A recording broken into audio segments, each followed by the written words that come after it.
So basically, the role of mankind is to function like a radio or TV then.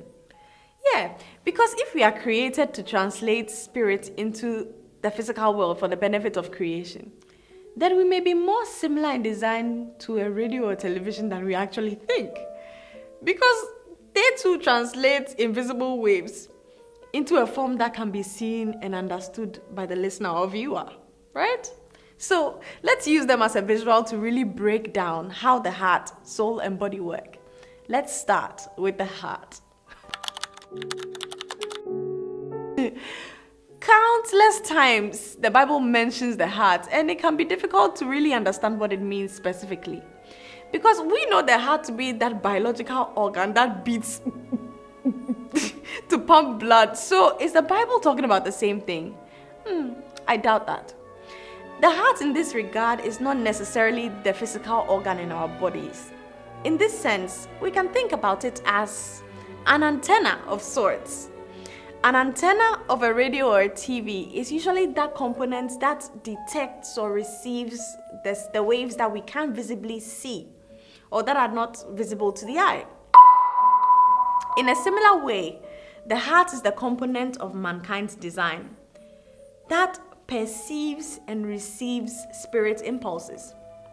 So when scripture tells us that when God made man, he breathed into man and he became a living being, it's almost like God transmitted his image onto man's antenna and became the frequency that the antenna was tuned to, which eventually becomes what is processed into a form that creation can hear or see or experience.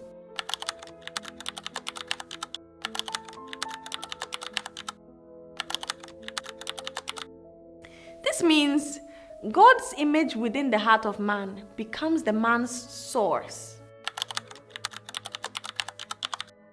It becomes the cause or the reason for everything that he does.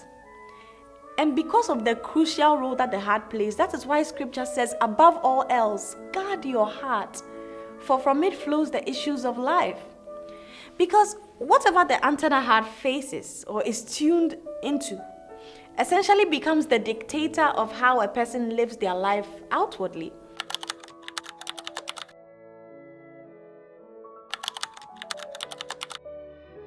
So, when the spirit impulse, or in man's case, God, enters through the heart, where next does it go? The heart sends that image to the soul for processing, to process it into a form that creation can experience. In the next episode, we'll discuss what the soul does after it receives the spirit impulse from the heart. My name is Arabna. This is Simplified Theology. It's truth made easy.